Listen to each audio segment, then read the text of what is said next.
Hola, buenas noches, bienvenidos de nuevo a mi canal. Bueno, la verdad es que habréis visto que he empezado a colgar vídeos como una loca en mi canal, pero el 90% no son vídeos nuevos, sino que son vídeos que ya estaban grabados, a los que les he creado una nueva portada, que bueno, pues ahora que le voy pillando el tranquillo a ciertos programas de edición para que quede un poquito más llamativo. Espero que os guste. Y luego también lo que he hecho ha sido mejorar algunos vídeos. Es decir, ya sabéis, ponerle efectos, ponerles fondo, etcétera, etcétera. Y aún no he terminado porque lógicamente es un arduo trabajo. Y hay vídeos que aunque ya les he cambiado la portada, todavía no los he pasado por el nuevo programa de edición. Pero bueno, mi intención es mejorarlos todos si es posible. Y bueno, que no os creáis que de repente me he puesto ahí como una loca, que no tengo otra cosa mejor que hacer que estar colgando vídeos todo el día. Ha sido única y exclusivamente eso. Vídeos que ya existían, que he eliminado los antiguos y que simplemente los he vuelto a editar. Luego sí he colgado dos o tres vídeos nuevos bueno, que los tenía grabados ya desde hace tiempo, como por ejemplo el de la niña Mariluz. Luego tenía por ahí, no sé, alguno más de los que he colgado, tres o así, que ya os digo son nuevos, que también espero que os gusten. Pero hoy sí que, bueno, aunque ya os digo que había decidido tomarme un poco un descansito, ir poquito a poco, porque ya os digo que tengo todavía varios vídeos ya grabados y editados, pero bueno, a ver, yo soy muy impaciente y una vez que los tengo hechos me cuesta muchísimo dejarlos ahí guardados sin colgarlos, o sea, yo necesito colgarlos, no tengo paciencia en ese sentido. Entonces, bueno, pues hoy voy a hacer un vídeo especial para una seguidora que, bueno, pues que también me lo ha pedido y que la verdad que también es muy legal y siempre me apoya con esto del canal. Así que bueno, me ha pedido y yo ya tenía pensado hacer un vídeo, bueno, más bien sobre Jim Morrison, pero bueno, ya os digo, una cosa va unida a la otra, con lo cual voy a hablar de ambos y ya os digo, como podéis ver aquí, estoy hablando de los Doors y los dos, bueno, da igual. Y por supuesto de Jim Morrison como icono de la música, un icono cultural sin ninguna duda y en fin, un personaje desde luego que no tiene precedentes tampoco en la vida de la música, ¿no? Entonces, bueno, básicamente The Doors fue una banda estadounidense de música rock que básicamente surge en el año 1965 en Los Ángeles, California, Estados Unidos, como os comento, por iniciativa de este gran talento, Jim Morrison, y el teclista Ray Manzarek. Luego, lógicamente, pues se unen a ellos el guitarrista Robbie Krieger y el baterista John Densmore. Como sabemos, la verdad es que la banda no estuvo durante mucho tiempo activa, ya que Jim Morrison lamentablemente murió en el año 1971 y como sabemos en circunstancias de las que luego hablaremos que no han sido esclarecidas completamente. Pero bueno, respecto a la historia de la banda, básicamente sabemos que continuó aún así, lo cual no tenía mucho sentido porque sin Jim Morrison pues tampoco, como trío por 2 años más. En el 78 se reunieron para grabar un nuevo disco de estudio y de allí en adelante lanzarían varios discos en vivo, pero como os comento, pues ya nunca más volvió a ser lo mismo. Hay muchos grupos, de hecho, con nombres similares que, digamos, han continuado, explotado las canciones y la marca, porque, bueno, siempre ya se sabe que hay gente ahí que procura aprovecharse de estas cosas. A veces sí que es cierto que ha sido con permiso de los herederos musicales, pero otras veces ha sido totalmente con el desacuerdo de estos, ¿no? Entonces, bueno, entre ellos se puede nombrar The Doors of the 20th Century, que luego cambiaría el nombre a de D213 y se mantuvo vigente básicamente entre el 2002 y el 2013. En 2007, The Doors recibieron varios premios y reconocimientos, uno especialmente significativo, que fue su estrella, por supuesto, en el Paseo de la Fama en Hollywood. En su primera etapa, el grupo fue considerado como una importante figura de la contracultura estadounidense, ¿no? Entre otros reconocimientos recibidos por la banda también destaca el de la prestigiosa revista que ya conocemos, Rolling Stone, y esta publicación básicamente los ubicó en el puesto 41 de su lista de los 100 mejores artistas de todos los tiempos, y también tuvieron un homenaje significativo cuando ingresaron al Salón de la Fama del Rock and Roll. De la exitosa discografía de la banda, bueno, pues los álbumes que se mencionan son básicamente The Doors, Strange Days, Waiting for the Sun, Morrison Hotel y L.A. Woman. Digamos que, como todo el mundo sabe, la gran cualidad o característica, o como lo queráis llamar, de esta banda fue precisamente su vocalista. Digamos que esta banda fue liderada por una persona, Jim Morrison, de extremada sensibilidad artística, que tenía una innegable fuerza rockera y que hizo que The Doors se ganaran su espacio. 5 años y media docena de discos de estudio, lo cual estamos hablando de un disco y cuarto, por decirlo de alguna manera, por año. Digamos que fueron suficientes para dejar esa marca indeleble en todo lo que es el mundo musical, sin ninguna duda, y que caló en el público aficionado hasta ser considerados medio siglo después entre las bandas legendarias de la música del rock. Que se dice pronto, ¿eh? Se dice pronto. Bueno, respecto al nombre y su significado, pues The Doors derivaron su nombre de una estrofa de un poema del poeta inglés, que ya hablaremos cuando hable más concretamente de Jim Morrison, William Blake. If the doors of perception were cleansed, everything will appear to men as it is infinity. Ese verso se ha traducido al español, digamos, si las puertas de la percepción fueran depuradas, todo aparecería ante el hombre tal cual es, infinito. El escritor británico-estadounidense Aldous Huxley, también se inspiró en ese hermoso fragmento y a partir de allí le dio título a su libro The Doors of Perception de 1954, y además fue el gran escritor de, ya os comenté, el libro Un Mundo Feliz, que es una obra maestra y que os recomiendo que lo leáis. Bueno, una vez dicho esto, vamos a empezar un poco con los inicios de la banda. Digamos que, como os comento, tienen sus antecedentes en el año 1965, cuando Jim Morrison pues, se encuentra en Venice, California, a un excompañero de la universidad llamado Ray Manzarek, y durante la conversación que tienen, pues básicamente el primero le leyó un poema que acababa de escribir. Moonlight Drive era el título del poema. Así que Ray Manzarek, fanático del blues y el rock de la época, le pidió a su amigo que cantara esa letra. Y cuando la escuchó, pues evidentemente se quedó atónito, maravillado, fascinado, en fin, llámela X. Entonces, con ese entusiasmo, pues deciden crear una banda de música rock.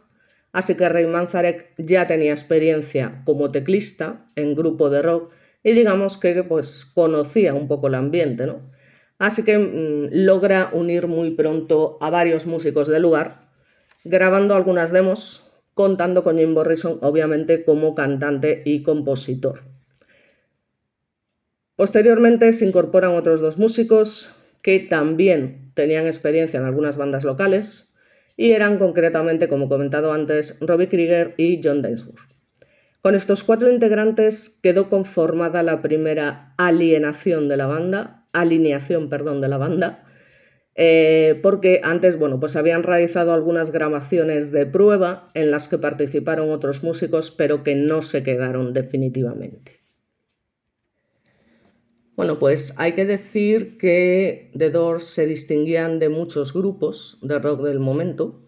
Precisamente, bueno, pues una de las diferencias es que en sus conciertos no usaban el bajo.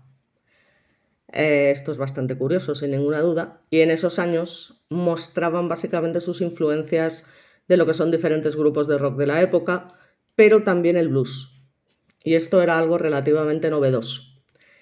Digamos que para prescindir del bajo, el gran talentoso Ray Manzarek tocaba al piano las melodías de ese instrumento, lo hacía además con la mano izquierda, y mientras tocaba con la derecha, pues hacía lo propio para las melodías del teclado, ¿no? O sea, la verdad es que el tío era también un auténtico genio.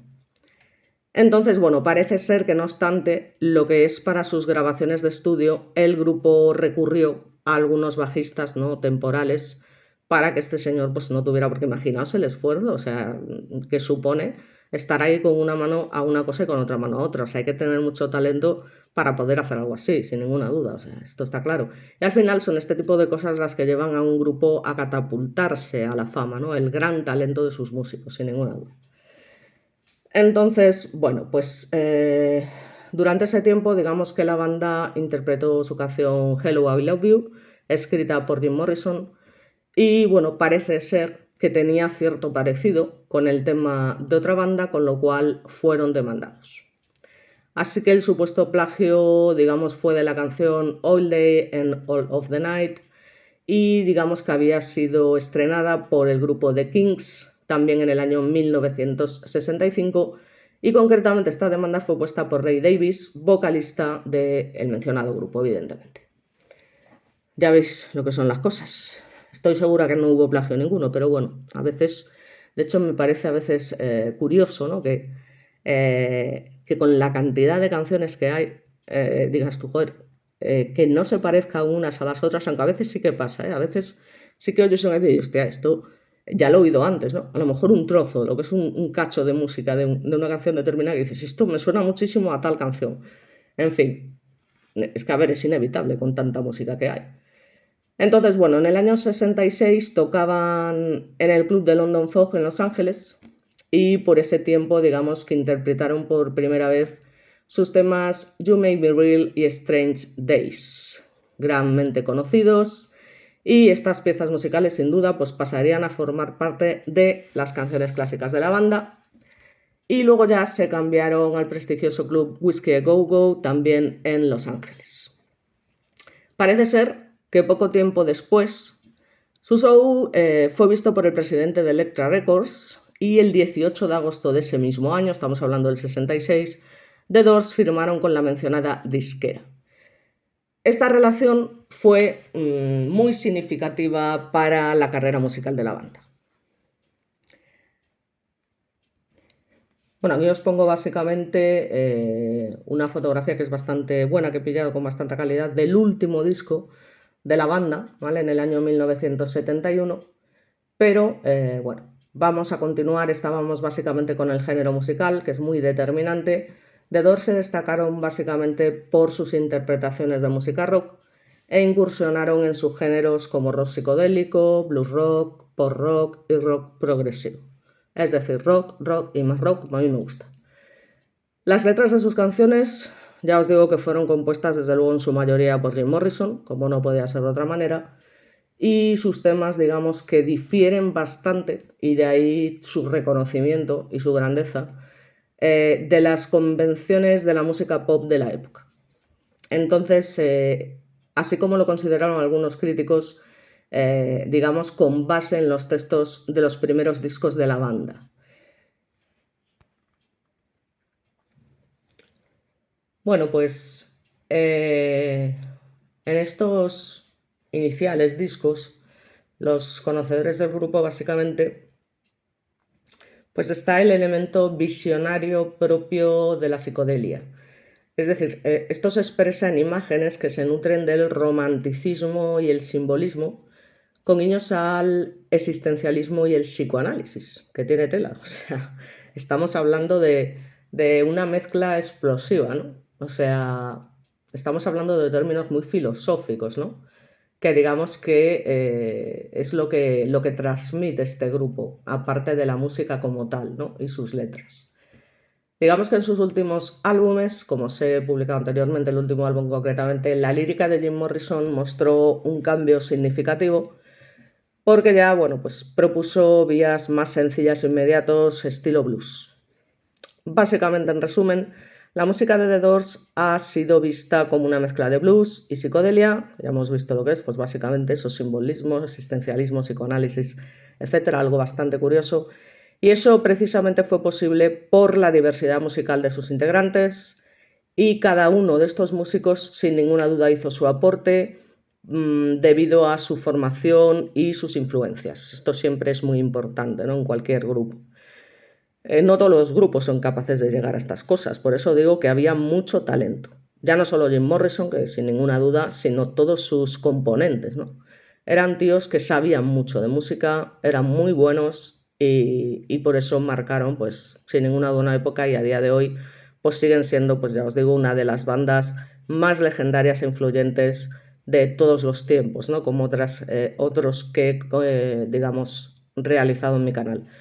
Entonces, bueno, digamos que fueron una de esas bandas de rock que resultan marcadas. Bueno, digamos que no quería dejaros de poner esta foto porque me parece una foto bastante icónica de la banda. Como veis, aquí están, bueno, casi recién formada la banda. Vemos a un Jim Morrison muy jovencito, básicamente. A ver luego qué hago, porque claro, la imagen es tan pequeña que la he tenido que ampliar bastante y aún así no se logra ver completa. Y bueno, pues lo típico. Además, bueno, pues tiene ahí, a ver, bueno, ya veré cómo me lo monto. Eh, y bueno, básicamente que, digamos que ya os digo, que es una banda que resulta marcada para siempre y sobre todo por su vocalista principal, que fue además integrante, fundador y compositor de la gran mayoría de las canciones del grupo, que luego el conjunto intentó recuperar su performance musical después de la muerte del cantante, ocurrida lamentablemente en el año 71, pero como os comento, a ver, es imposible, ¿no? O sea, todos los grupos tienen su esencia, y cuando esa esencia desaparece, nunca vuelve a ser lo mismo, y fue lo que pasó en este caso, ¿no? Que ya nunca más volvió a ser igual, y al final, pues, tuvieron que poner fin a sus actividades musicales poco tiempo más tarde. Bueno, la verdad es que tenemos fotos que son maravillosas, pero al final, como hay que agrandarlas tanto, pues la verdad es que pierden bastante calidad, lo cual es una pena.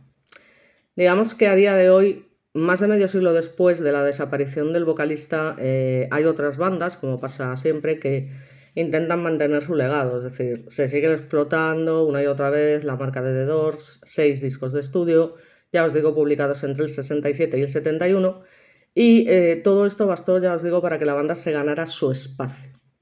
Entonces el sitial que ocupó en esos años en la escena de la música rock perdura hasta hoy. Muchos de los temas originales de esos álbumes se hicieron en conjunto. Digamos que Dean escribía las letras y parte de la melodía, mientras los demás, los otros integrantes, contribuían con el ritmo y el sentimiento de la canción. De los discos se han vendido nada más y nada menos que 33 millones de copias solo en Estados Unidos. Digamos que este es un dato de la Recording Industry Association of America. La cifra se eleva a 100 millones cuando se miran las copias vendidas en todo el mundo. Una locura. Como muestra de ese exitoso desempeño comercial, hay o están 8 discos de oro obtenidos de manera consecutiva y fue la primera banda estadounidense en lograr esa marca. Tiene tela, cuidado. Entonces, bueno, pues The Doors ocuparon en 2004, como os comenté, el puesto 41 dentro de la lista de los 100 mejores artistas de todos los tiempos y fue una clasificación elaborada por la prestigiosa revista Rolling Stone, como ya os había comentado. En el año 93, 20 años después de que se anunciara su separación, la banda tuvo un importante reconocimiento cuando fueron incluidos en la Sala de la Fama del Rock and Roll, pero vamos a analizar un poquito más de cerca los discos de estudio, ¿no? de esta singular agrupación. Bueno, aquí se ve bastante mejor la imagen que os había puesto antes. Lo que pasa es que como tenía fondo negro se veía muchísimo la sombra, pero bueno, ahora parece que lo ha captado bastante bien. Y ya os digo que es una imagen que a mí la verdad es que me gusta bastante. Me parece bastante bonita y bastante original. Pero bueno, vamos básicamente a lo del tema de los discos, como habíamos comentado. Y bueno, pues en el año 67, que son 2 años después de haberse constituido formalmente como banda, los dos publicaron su primer álbum de estudio. Era un disco homónimo que resultó muy significativo en la carrera musical de la banda y que hasta hoy ha sido considerado en muchas ocasiones como uno de los mejores álbumes debut de todos los tiempos. Es decir, que ya en su primer disco, digamos, arrasan. Porque, por ejemplo, bueno, pues Nirvana lo que hizo con el Nevermind también fue increíble, pero tenía un álbum anterior, que era Bleach, ¿no? Que aunque luego, una vez que la banda se hizo famosa, también pasó a ser un discazo, sí que es verdad que, digamos, que triunfar ya en el primer disco, pues es una cosa bastante complicada. Sin embargo, por eso, ya os digo, es uno de los mejores álbumes debut, ¿vale? Entonces, esto es una apreciación que tienen por igual críticos musicales y editores de las casas discográficas, así que estamos hablando, digamos, de un comienzo por todo lo alto. En este disco podemos, básicamente, un momentito, por favor.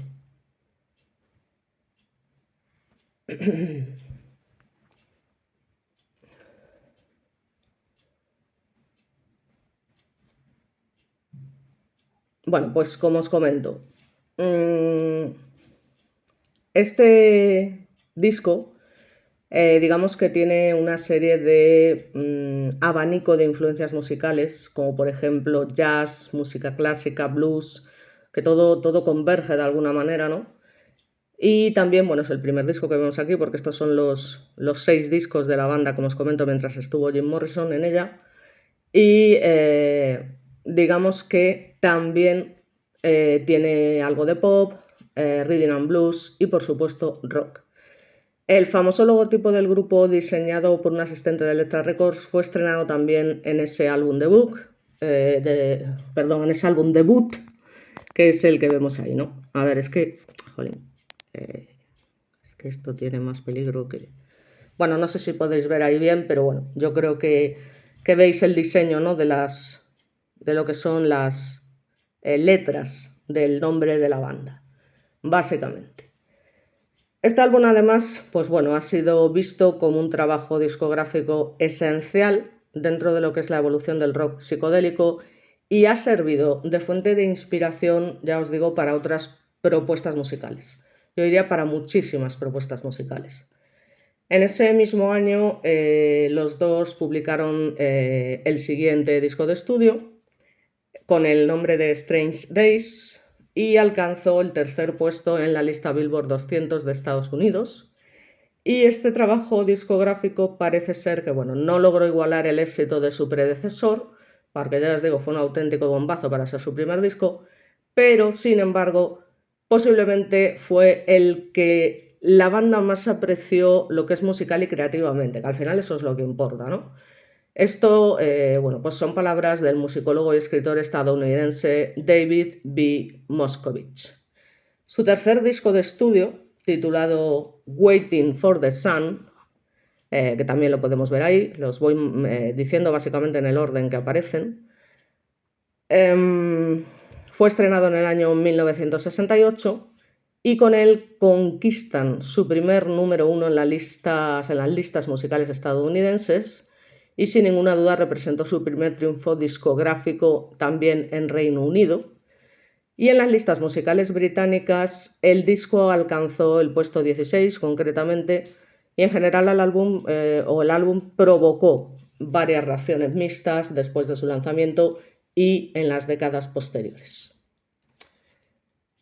Digamos que con su cuarto disco de estudio titulado The Soft Parade, o como se diga, que hay palabras que no, los dos también tuvieron éxito en su país. Esta placa discográfica llegó al sexto puesto en Billboard 200 estadounidense y, no obstante, no logró conquistar a las audiencias británicas o de otros países europeos como el álbum anterior, ¿no? Parece que poquito a poco empezaron tan fuerte con ese primer disco que luego fue complicado igualarlo, ¿no? Por decirlo de alguna manera. Entonces, ya comenzando los 70, los dos publicaron su quinto disco de estudio bajo el título de Morrison Hotel. Este álbum llega al cuarto puesto en la cartelera estadounidense Billboard 200. También en el exterior tuvo un buen desempeño, consiguiendo el puesto 12 en Reino Unido. Y de todos los álbumes de estudio del grupo, digamos que fue el de mejor figuración en lo que fueron básicamente las listas británicas. Y ya el último disco de la banda, que es el que os he puesto anteriormente con una imagen de calidad, pues digamos que fue estrenado en el año 1971, junto, ya os digo, todavía al vocalista Jim Morrison, con el nombre de A.L.A. Woman. Llegó al 9º lugar de la cartelera estadounidense Billboard 200 y en las listas musicales de Reino Unido se ubicó en el puesto 28. O sea, que estaban ahí, ¿vale? Con A.L.A. Woman, la banda, digamos que se propuso regresar a las raíces del blues y el rhythm and blues. Durante estos ensayos, el grupo parece ser que tuvo serios contratiempos con el productor musical Paul Rothchild. Este calificó las canciones escogidas para el disco como música de cóctel, básicamente. Así que el tío cogió y renunció a la producción del álbum y dejó el control al ingeniero Bruce Bornick. No obstante, el resultado fue considerado por algunos críticos como un verdadero clásico. Estos opinan que es uno de los materiales más fuertes de la banda desde su debut en 1967 y para otros críticos, pues por el contrario, cerca de la mitad del álbum es un blues apagado y sin brillo. Bueno, el tío era guapo, como podéis ver.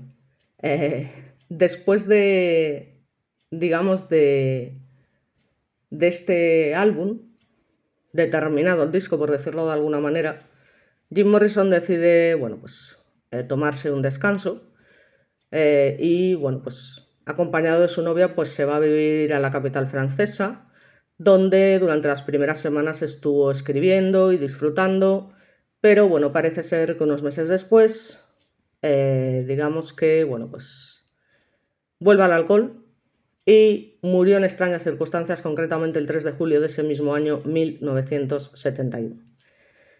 Y como os comento, luego voy a entrar más en Jim Morrison, por supuesto, pero bueno, ahora todavía estamos hablando de los dos, ¿vale? Entonces, después del deceso de Jim Morrison, pues ya os digo, los restantes integrantes no quisieron sustituirlo por alguien ajeno, pero como os comento, decidieron seguir adelante lanzando otros discos de estudio. Bueno, uno de ellos también en el mismo año 71 con el nombre de Other Voice, que fue, bueno, considerado por la crítica dentro de lo que era el estilo de la banda. Y luego, pues el otro se publicó al año siguiente, Full Circle. Los conocedores de música lo vieron como de estilo más jazzístico, por decirlo de alguna manera. Y después de estos lanzamientos emprenden una nueva gira de conciertos. Estos dos álbumes, digamos que se vendieron bien porque no dejamos de hablar de unos grandes músicos, como he comentado anteriormente. Es decir, la banda no era solo Jim Morrison, pero sí que es cierto que, bueno, pues Jim Morrison sin ninguna duda pues es otro de los iconos de la música que sin ninguna duda, y además también por la causa de su muerte, que al final los convierte en mitos, ¿no? Porque son muertes, bueno, pues muy llamativas, y entonces pues dejan ahí un legado pues muy especial, pero los músicos seguían siendo muy buenos, ¿no? Les faltaba lógicamente su compositor principal, pero lo que es la música seguía sonando muy bien, ¿vale? Eso no lo podemos poner en duda, o sea que está claro. Entonces, bueno, ya os digo que sí que es verdad que la nueva gira de conciertos, pues ya os digo, está bien y demás, pero en general pasaron bastante desapercibidos y ya os digo que dejaron de tocar y grabar a finales del 72. Sin embargo, en el año 78, el grupo que sobrevivió al vocalista fundador grabó un nuevo álbum de estudio titulado An American Prayer. En este disco básicamente hicieron una música de respaldo para algunas grabaciones de Jim Morrison recitando su poesía.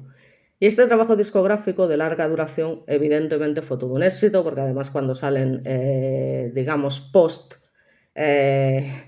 muerte de alguna manera, pues se convierten en auténticos éxitos. Entonces fue seguido de un mini álbum con material en vivo que no había sido estrenado. Estas cosas pues son una locura. Durante los siguientes años el nombre de los dos se mantuvo en alto. Fue posible gracias a una considerable cantidad de grabaciones en color de sus conciertos y actuaciones en televisión.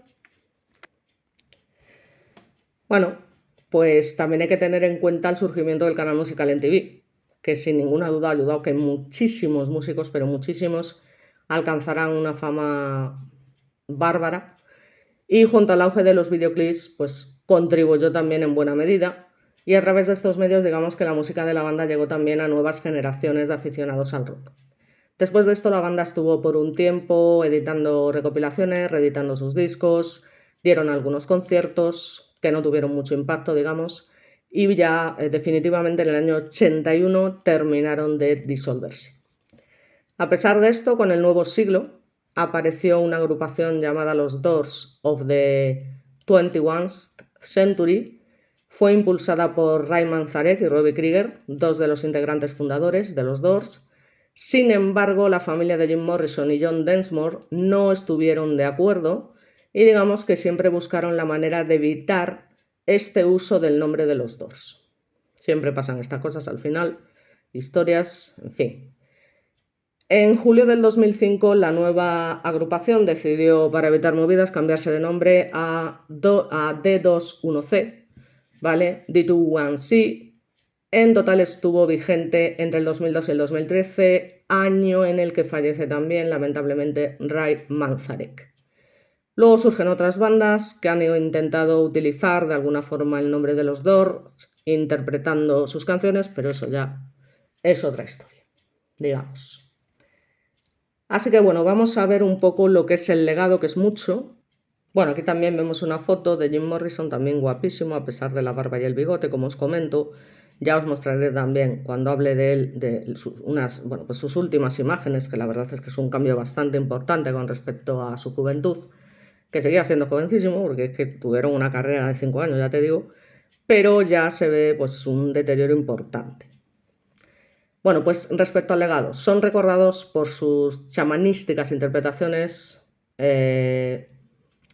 No obstante, en su época algunas personas de la élite estadounidense consideraban que era solo música para rebeldes norteamericanos. Precisamente por eso, ya os digo que tuvo su éxito y precisamente por eso era un grupo de la hostia. Las ventas de sus discos a través de los años reflejan la popularidad que tuvo, sin ninguna duda, y que todavía tiene su música, ¿no? En el año 2006, con motivo del 40 aniversario del primer álbum de la banda, se realizaron pues, una serie de actividades, se lanzó una caja contentiva de sus discos de estudio, también se publicó el libro The Doors by the Doors y además se dio inicio a la producción de un documental autorizado acerca del grupo. En el año 2007 recibieron el Grammy Awards Recording Academy's Lifetime Achievement Award. Este es un reconocimiento muy especial porque toma en cuenta toda la trayectoria de un artista, además de su contribución a la música. Y en esta ocasión fue compartido con el grupo Grateful Dead y la cantante Joan Baez.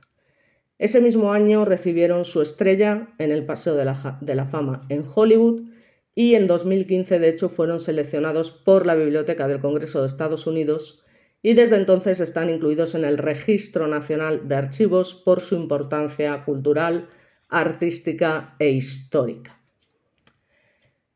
Así que básicamente, digamos que Jim Morrison o James Douglas Morrison, vocalista, compositor, poeta y artífice del grupo, nació el 8 de diciembre de 1943 en Melbourne, Florida, Estados Unidos. Bueno, aunque parezca mentira, ahí tenemos a Jim Morrison, el más alto de todos, el mayor, y fue hijo de George Stephen Morrison y Clara Claire Morrison. Tuvo dos hermanos, los vemos aquí, Andrew Lew Morrison y Anne Robin Morrison. Nunca se sintió, digamos, cercano a su familia biológica, pero sí que fue extremadamente protector con los integrantes de su banda, ¿no? Algo curioso. Digamos que por su personalidad, sus composiciones y fuerza de su performance en vivo, ya os digo que es considerado un icono del rock. Un momento culminante de los conciertos de los Doors se producía cuando Jim Morrison bailaba desaforadamente. En estos intentos gritaba a pleno pulmón: amor, sex, drogas y rock and roll. Claro que sí. Estas y otras actitudes en sus presentaciones públicas desagradaban, que se fastidien, a algunos entrevistadores famosos. Ya estamos siempre con los tocagaitas que vienen aquí siempre con su moral falsa y, en fin, estas cosas que pasan. Pero bueno, al final ya os digo que estos grupos triunfan porque es así, precisamente porque son así y porque dan rienda suelta digamos, a todo lo que hay que dar rienda suelta. O sea, es que no hay más. ¿Qué hay mejor que el amor, el sex, las drogas y el rock and roll? Bueno, pues a ver, lo de las drogas evidentemente dentro de un límite, pero al fin y al cabo esta gente pues ya sabemos lo que pasa. O sea, de hecho, las causas de la muerte están claras, que están súper relacionadas con este tema, ¿no? Entonces, digamos que estas y otras actitudes en sus presentaciones públicas, pues ya os digo que causan ahí llagas en los tocapelotas de turno. Y digamos que, ya os digo que como me gusta empezar por el final, en sus 2 últimos años de vida, Jim Morrison redujo el consumo de drogas psicodélicas que estuvo tomando durante muchos años, pero digamos que lo sustituye por el alcohol, que empieza a beber de manera excesiva, y esto digamos que pronto vio afectado su rendimiento, sin ninguna duda, en el estudio de la grabación. Después del quinto álbum de estudio de la banda, decidió, ya os digo, tomar unas vacaciones cuando se fue, ya os digo, a Francia. Bueno, y aunque se vean los bordes, luego lo arreglaré de alguna manera, porque si intento ampliar alguna de estas imágenes, el problema es que lógicamente pierdan muchísima calidad, y creo que cualquiera de las tres, la verdad es que bueno, pues merece la pena, ¿vale? Ver a ese Jim Morrison joven, ya preadolescente. Y bueno, pues como os comento, parece ser que cuando se tomó este descanso pues recayó en las drogas, inducido básicamente ahora también en lo que fue el consumo de cocaína por su novia, y de hecho sobrevivió a la caída de un segundo piso de la marinera. Meses más tarde fue encontrado muerto en la bañera del aparcamiento donde vivía en París, y a partir de aquí pues lógicamente empiezan a surgir, como siempre, varios rumores sobre este hecho, que murió en otro sitio y luego había sido trasladado a la casa, incluso que no había muerto sino que se estaba aislando. O sea, la verdad es que historias para no dormir. Digamos que todo por presiones para evitar, digamos, por culpa del estrellato, por decirlo de alguna manera. Y básicamente la conclusión de la autopsia, lo que es, o sea, la conclusión fue que murió de un ataque al corazón, aunque, perdón, no se le realizó autopsia, lo cual es increíble. O sea, ¿cómo es posible que no se le realizase una autopsia? Yo esto es algo que no termino de entender. Bueno, aquí parece ser que se ven un poco mejor, al menos estas dos imágenes, pero bueno, rápidamente voy a cambiar a una imagen de él ya, a ver si encuentro alguna color que sea decente, porque las que tienen fondo negro es que se ve las sombras muchísimo.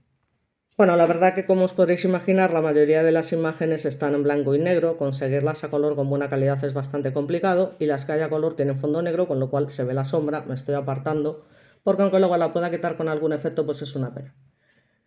Básicamente ya os digo, o sea, el hecho de que no se le realizara la autopsia no es que vayamos a pensar en una conspiración, ¿no? Pero no tiene ningún sentido.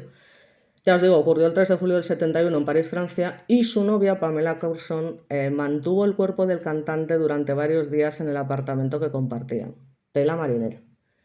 Digamos que le colocó hielo para detener parcialmente el proceso de descomposición. La verdad es que la tía estaba bastante colgada. Digamos que está enterrado en el cementerio Père Lachaise en París, y su tumba es lugar de peregrinación, por supuesto, de rockeros de todo el mundo, como os podréis imaginar, y tenía los famosos 27 años de edad de ese maldito club en el que lamentablemente ingresó, y es una estadística que recoge a varios cantantes, como sabemos, de artistas: Kurt Cobain, Amy Winehouse, Jimi Hendrix, Janis Joplin, etc, etc, etc. Artistas que han muerto a esa edad. En el 74 la novia del cantante, Pamela Courson, también murió a la edad de 27 años. Ya os digo que tampoco, o sea, debía ser una adicta de narices también, porque para tener el cuerpo ahí varios días manda huevos. Y ya os digo, debía ser adicta y también le dio un jamaco que no veas. Así que bueno, sus compañeros de banda han rechazado la imagen de psicópata fuera de control que algunos le quisieron dar, y al contrario pidieron considerarlo como el poeta rockero y sentimental que siempre fue, ¿no? Entonces, ya os digo, era un vocalista pues de extremada sensibilidad artística, innegable fuerza rockera, eh, que caló en el público aficionado hasta ser considerado, pues ya os digo, uno de los iconos legendarios de la música rock, con esa propuesta de rock psicodélico, blues rock, pop rock y rock progresivo que conquistó al mundo por su calidad musical, también evidentemente por su éxito comercial, lo que marcó sin ninguna duda pues una gran diferencia, ¿no? Bueno, aquí tenemos otra imagen a color de Jim Morrison con su novia, la tal Pamela, que vaya de la marinera, que sí que la chica era mona y tal, pero se le iba la pinza que no veas. Entonces, bueno, vamos a ver básicamente un poco lo que es la biografía de este icono, ¿vale? Y bueno, pues como os digo, al morir a los 27 años, su fama de rebelde se adueñó de la reputación del cantante de los Doors. Pero bueno, hay un libro que reúne toda su obra, se ha hecho una película, como sabéis, de Oliver Stone, y digamos que él dejó indicadas una serie de cosas que cambiaron un poco esta reputación del cantante, ¿no? Para empezar, él nunca quiso ser cantante y de hecho menos aún se planteó ser una estrella de rock. Estudió básicamente en la Universidad de California en Los Ángeles y llegó a trabajar en algún proyecto cinematográfico, pero el medio con el que mejor se expresaba era la escritura. Es decir, Morrison se sentía un poeta. Es un poco como Robin Iniesta, ¿no? Me vais a perdonar por la comparación, pero ahí me sobra un poco, pero bueno. Digamos básicamente que con la palabra era capaz de plasmar todo lo que veía e imaginaba, y sus teorías sobre el cine, la ciudad, que en su casa es lo mismo que decir Los Ángeles, las lecturas de los simbolistas franceses o las experiencias que como cantante de los Doors vivió a partir del éxito de canciones como Light My Fire, pues son una huella innegable. Y ya os digo, fue huyendo precisamente de ese ídolo juvenil en el que se había convertido, un líder contracultural que sus seguidores identificaban con la rebeldía ante el sistema. Bueno, pues ya os digo, hizo lo mismo que Rimbaud cuando a los 20 años rompió con la poesía y se perdió en Etiopía. Y de hecho Morrison también se planteó refugiarse en el continente africano, pero terminó eligiendo París. Así que durante los siguientes 3 meses se entregó por completo, como os comento, dedicado a la poesía, hasta que murió, ya os digo, debido a un fallo cardíaco. Acumulaba decenas de cuadernos con notas que su pareja pues se llevó consigo a Estados Unidos. Y parece ser que fue su padre, cuando ésta también falleció, Columbus Corky Curson, quien comenzó a gestionar aquellos manuscritos, y a raíz de eso, porque eran manuscritos del propio Jim Morrison, pues aparecen 2 libros, ¿no? Wilderness en el año 88 y The American Night en el año 91, que fueron realizados en colaboración con Frank Listiandro, compañero de clase en los días universitarios de Morrison y sin ninguna duda uno de sus grandes amigos y colaboradores. Bueno, como vemos aquí en una imagen, es raro que todos estos chicos no hubiesen sido alguna vez detenidos por algún hecho de la supuesta rebeldía de los chavales de aquella época. Pero bueno, ya os digo que en fin, no, en fin, que es algo normal, cualquier tontería pues servía para eso, para hacerte la famosa fotografía, por decirlo de alguna manera. Entonces, bueno, pues, ¿qué más podemos decir? Porque es que hay tanto que decir que puede ser eterno esto, ¿no? Digamos que la publicación de la poesía completa de Jim Morrison fue, bueno, unida al hallazgo de su busto en París o el estreno de una serie en Apple TV, siguen manteniendo su leyenda de plena actualidad, ¿no? Digamos que se dice que Jim Morrison miró a la locura, el caos y la muerte, porque nos sigue fascinando 55 años después. Entonces, bueno, parece ser que la visión de un accidente persiguió a Jim Morrison toda su vida. Parece ser que pues uno de los símbolos más trascendentales del rock and roll de todos los tiempos, de niño, mientras iba en el coche con su familia por una reserva india en Nuevo México, presenció como un camión de trabajadores nativos americanos volcaba literalmente y quedaban tirados desangrándose en la carretera. Esto para un niño es un impacto flipante, ¿no? Entonces vivió convencido de que el alma de uno de estos hombres que vio morir ocupó su cuerpo desde entonces. Fijaos qué cosas, ¿no? O sea, es sin ninguna duda curioso. Esta historia la acompañó hasta la tumba, ya os digo, en la que reposa hace más de 50 años, patatín patatán. conforme a su propio espíritu, porque su epitafio reza en griego. Bueno, pues como tantas cosas en la vida del poeta y el cantante, bueno, pues tampoco tenemos muy claro hasta qué punto este episodio tiene parte de verdad, de sugestión, de invención deliberada. Digamos que la familia ha apuntado a una exageración sobredimensionada, evidentemente por su impresionable mirada infantil, sin ninguna duda. O sea, un niño que ve eso es que se le tiene que quedar grabado, ya os digo, pero de tal forma que, en fin. Pero parece ser que investigaciones posteriores encontraron registro de un accidente de esas características en octubre del 47 con una víctima, bueno, que no era un nativo americano, pero la escena, ya fuese imaginada o no, siempre rondó la cabeza de Morrison y sin ninguna duda apareció referenciada en sus canciones y multitud de veces en escritos y poemas que ya han sido agrupados, ya os digo, bueno, pues incluso por primera vez en España, en un único volumen, Jim Morrison, obra reunida, poemarios, diarios, transcripciones y letras. Es un tomo de más de 500 páginas que ha contado con la participación de Fran Lisciandro, que como sabemos fue codirector junto a Morrison del mediometraje An American Pastoral del año 69, protagonizado por él mismo, o la hermana del aludido Anne Morrison Tuning. Digamos que básicamente escribía: indios sangrando al alba, desperdigados por la carretera, los fantasmas se agolpan en la mente quebradiza del niño. Escribía, según la traducción de Miguel Izquierdo en su poema Berrapaz, versos que se recuperaron en la canción Peace Frog. La idea frecuentemente analizada como expresión del inconsciente colonial y la culpa cultural en torno a la violenta construcción de Estados Unidos, de alguna manera ejemplifica la riqueza conceptual de su fértil obra, ¿no? Salpicada, macho, ¿cómo estamos, salpicada de referencia a clásicos, a los poetas románticos o a la historia de la filosofía, como he dicho desde el principio. O sea, es que podemos decir que era un cantante y a la vez filósofo, por eso también le he dicho lo del Robe, aparte porque ya sabéis lo que es para mí Robe, es que además es lo mismo, ¿no? Él siempre dice que es un poeta y un filósofo, y lo es, porque estudió filosofía, al final. Entonces, bueno, aunque sea incomparable para muchos, pero bueno, al final básicamente lo que leía era tan extravagante que una vez pidió a otro profesor que comprobase en la biblioteca del Congreso si los libros de los que hablaba existían. Tenía la sospecha el profesor de que se lo estaba inventando, ¿no? que se trataba de libros ingleses sobre demonología escritos en el siglo XVI y XVII, pero el caso es que estos libros existían y los había leído todos el tío, ¿sabes?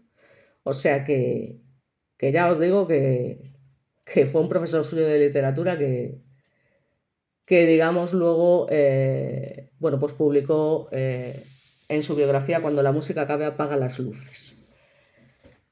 Ya os digo, construyó un corpus artístico denso con una erudición fuera de lo común, lejos de la imagen del politoxicómano, ¿no? Un constante delirio que asentó la prensa sensacionalista, como siempre, y que ratificó a los Doors. Ya os digo que se creó la discutida película de Oliver Stone, que siempre ha sido un director, que ya sabemos, pues con cierta fama, con, como sabemos, Val Kilmer como protagonista. Y digamos que el músico fue un ávido e inquieto explorador, por mucho que las drogas fuesen otra de sus herramientas para cruzar esas puertas de la percepción, a partir de las que he citado el libro homónimo de Aldous Huxley de 1954 sobre las sustancias alucinógenas, bautizó al grupo. Al fin y al cabo era alguien que creía a pies juntillas las palabras de Rimbaud sobre el poema como gran maldito. Es decir, un poeta se convierte en un visionario a través de una larga, ilimitada y sistemática desorganización en todos los sentidos. Qué pena que se pierda tanta calidad de imagen, me cachis.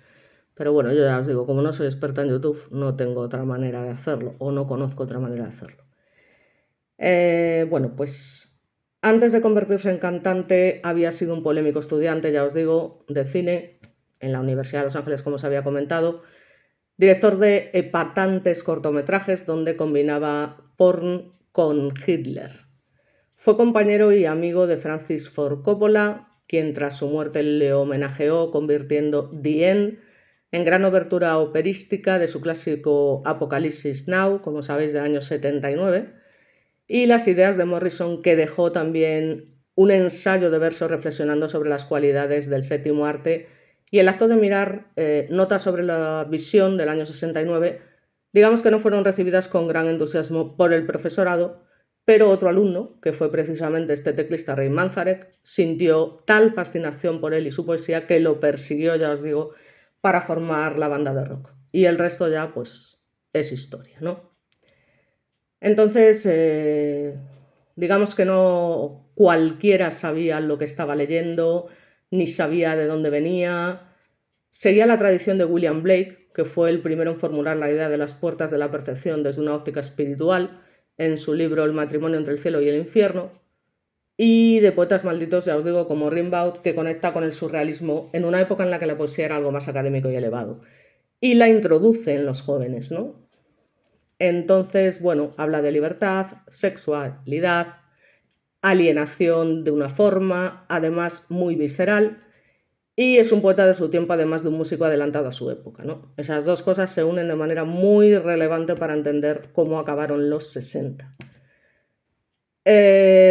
Digamos que fue una poesía por el eficaz método de la doctrina rockera del shock, cuando en el 67 se convierte en el primer cantante arrestado en directo antes de un concierto, ya que un policía que no sabía quién era lo roció con gas pimienta. Supuestamente después de que lo insultara mientras mantenía relaciones en el baño con una chica. En fin. Durante el espectáculo, Morrison pues aprovechó para humillar al policía, que se fastidie, presente como parte del dispositivo de seguridad, relatando el episodio a los espectadores con un lenguaje agraviante hasta provocar su intervención. A ver, está claro que era un provocador, pero es que es al final, ya os digo, lo que los hace especiales. A ver, es un provocador, pero como digo yo, ¿no? Bueno, pues hasta cierto punto. Es lo que te digo, ¿no? Era un chaval joven que se podía permitir hacer ciertas cosas y ole sus... Oye, ¿sabes lo que te digo? Además el tío, y ya esto son opiniones mías que ya siempre digo y que puede parecer tal, pero joder, era un tío atractivo, ¿no? Lo siguiente, que es guapísimo. O sea, que es lo que pasa con algunos de estos tipos, ¿no? A ver, no puedo decir evidente lo mismo de Michael Stipe, al que por ejemplo admiro muchísimo y que he ido a 20.000 conciertos de REM, pero joder, no podemos decir, oh, pues qué atractivo Michael Stipe. Pues no, la verdad es que no. Pero este tipo de tíos, o sea, Jim Morrison, Kurt Cobain, o sea, eran tíos guapos, guapos de narices. En el caso de Alice in Chains, pues, a ver, sinceramente, Lane Staley, al que admiro y al que aprecio y al que siento tanta pena por su muerte, pues no era tan guapo como Jerry Cantrell, por ejemplo. Y ya os digo, esto es una opinión mía que estoy metiendo ahí porque sí, pero es un poco para, joder, que es que eran realmente guapos estos chicos, o sea, es que tú fíjate la cara que tenía este tipo, o sea, es que, vamos, está para hacerle 3 favores y 4, ¿sabes lo que te digo? En fin, esto es así. Y ya os digo, eh, pasa todo esto con la policía y, y digamos que, bueno, pues tienen que intervenir. En el año 69 los conciertos de los Doors eran verdaderas bacanales donde podía suceder de todo, desde largos recitales de palabra hablada, diatribas a prueba de sensibilidades, cuando la larguísima Diane gritaba que quería matar a su padre y copular con su madre. Estas ya eran cosas que eran un poco, pues, idas de olla, hasta incitaciones a desafiar la moral pública. Lo de la moral, ya os digo, es que lo de la moral siempre tiene una doble vertiente. Entonces yo también voy en contra un poco de todo ese tipo de cosas. Puede que haga mal, puede que haga bien, pero yo tampoco soy muy amiga de las normas, por decirlo de alguna manera. Al menos de ciertas normas, evidentemente. Entonces, bueno, pues atravesó un largo proceso judicial después de que se le acusase de organizar un tumulto y masturbar en su concierto en Miami. Tiene el tío la hostia. Extremo negado por acompañantes y testigos. Bueno, el gobernador de Florida firmaría en 2010 su perdón póstumo, y que le hiciera falta, ¿sabes lo que te digo? Al tío que le perdonase el gobernador de Florida. ¿A quién le importa? No sé hasta qué punto los dos hacían esto, digamos, de forma consciente. Los jóvenes no son tontos. En ese momento hay una industria que les promete algo tranquilo, un rock que sus padres dejan de escuchar, como The Monkees, pero lo que buscan realmente es lo que huele a prohibido. Yo es que es así, yo estoy de acuerdo. O sea, es que es los grupos que se salen de la estética típica, que están ahí. No, no. O sea, esta gente rebelde y que es distinta de alguna manera, aunque eso no quita, evidentemente, que se les vaya la pinza. O sea, al fin y al cabo se meten muchísimo. Es decir, llevan un ritmo de vida que joder, las drogas también hacen cosas, no lo va a negar nadie, ¿no? De alguna manera, pero joder. Digamos que está claro que hay un declive de Morrison y la disolución etílica y química en las promesas de revolución hippie con las imágenes de los crímenes de Manson como lamentable carpetazo, ¿no? Entonces, bueno, parece ser que hay gente que tampoco lo ve así. Lo que aportaba los Doors era un giro a la oscuridad, en medio de eso del verano del amor, las drogas, el buen rollo, el amor libre y que todos somos hermanos. Ellos miraban a la locura, al caos y a la muerte, como os digo, y los 60 se agotaban y los Doors observaron esas señales de agotamiento, ¿no? Así que, bueno, es que, ya os digo, volvemos a la de siempre. De alguna manera, os digo, lo que hizo su novia también con su cuerpo, o sea, también es una ida de olla muy grande. Y, y ya os digo que el enterramiento, de hecho, fue en secreto, 3 días después, con el ataúd siempre cerrado. Y parece ser, bueno, las razones de ese hermetismo han generado todo tipo de especulaciones, ¿no? A lo largo del tiempo. Bien fuera por el revuelo, que pudiera entorpecer la gestión del deceso de un ídolo de su calibre, por algún detalle concreto que no se quisiese que trascendiera, por entender que afectaba su dignidad o porque directamente otra gente pudiera ser inculpada. La cantante Merian Faithfull, amiga cercana, contó que sufrió una sobredosis accidental de heroína y el dueño de un establecimiento por el que pasó aquella noche afirmó haber visto a unos hombres camellos moviendo su cuerpo, posiblemente en pánico, por la repercusión, digamos, repercusión de su producto en mal estado, pues hubiese matado a nada más y nada menos que a Morrison, ¿no? De alguna manera, el producto de estos camellos, ¿no? Entonces el misterio siempre es, por supuesto, un terreno abonado para la conspiranoia, de la que este año además se alimentaba el documental de 3 capítulos Before the End Searching for Jim Morrison, distribuida en España por Apple TV. Es de un rigor dudoso y pésimas críticas, digamos, como suele pasar con estas cosas, y que habla incluso de la teoría de que Morrison fingió su muerte, ¿no? De acuerdo con su deseo de desaparecer y renunciar a la asfixiante fama, incluso atribuye su actual identidad a un trabajador de mantenimiento de Nueva York llamado Frank, que se dejó entrevistar y ofrece respuestas ambiguas. Y básicamente que se aferra a que el hombre con una larga barba blanca pues ha sido visto en el 2013 junto a una batería, junto al batería de los Doors, John Densmore, y que casualmente posee un gran conocimiento de la poesía de Charles Baudelaire. Bueno, en fin, que hay un montón de, tampoco me voy a enrollar mucho más, hay un montón de libros, hay un montón de historias para no dormir sobre el tema de qué fue lo que pudo pasar. Yo básicamente en estos casos ya os digo que no entro en ese tipo de especulaciones. Bueno, aquí ya vemos que aparte de que lleva unas ropas que no le pegan en absoluto, pues ya hay un importante deterioro en el cantante, sin ninguna duda, ¿no? Y ya os digo, a mí, eso de conspirar y demás, pensar que si alguien lo asesinó, que si hay, ya os digo, historias para no dormir, ¿no? Es que yo no creo en esas cosas, porque si os dais cuenta, en todos, absolutamente todos los famosos que fallecen, hay este tipo de conspiraciones, todos, tanto antes como ahora. Porque hace poco que murió el tipo este, que yo, bueno, no escucho nunca su música. Realmente ha sido porque una tía mía no para de hablar de eso. Yo digo, ¿pero de quién me estás hablando? Bueno, de un chaval parece que murió hace poco también en extrañas circunstancias de One Direction o algo así, un tío, no recuerdo cómo se llama, porque yo no escucho esa música. Entonces, mi tía me estaba todo el día hablando del tema de, no, pues porque parece ser que tal. Entonces, a mí me hace gracia porque ya os digo, o sea, gracia en el fondo, pero es triste, ¿no? Ya os digo, o sea, Marilyn Monroe, Kurt Cobain, Chris Cornell, Lane Staley,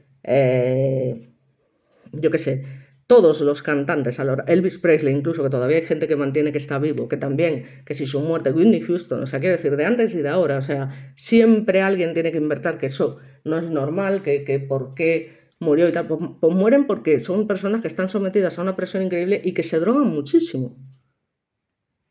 Ya os digo, es que tienen unos excesos que no nos lo podemos imaginar. O sea, es que tienen acceso a todo tipo de drogas, abusan del alcohol, de todo tipo de sustancias, cocaína, heroína. Entonces, ¿qué pasa? Pues que un día les da jamacuco. O sea, es que es algo de lo más normal. Otra cosa es que a la novia se le pirase totalmente la pinza, lo tuviese allí durante 3 días, o que efectivamente pues unos camellos le vendieran una droga pues que no estuviese en mal estado. O sea, eso no lo voy a discutir, pues puede que sí o puede que no, pero que murió porque era un chaval muy joven que empezó a abusar de las drogas muy pronto y eso hizo pues lógicamente pues que terminase como terminan todos. O sea, quiero decir, todos los cantantes precisamente del Club de los 27 al final han muerto por cosas relacionadas con lo mismo, con las drogas, el alcohol, o sea, me da igual, todos mueren por lo mismo. Y sobre todo siempre al final quieren atribuir estas muertes a cosas raras, a complots extraños, en fin, que no, no. Al final todo es mucho más sencillo de lo que parece.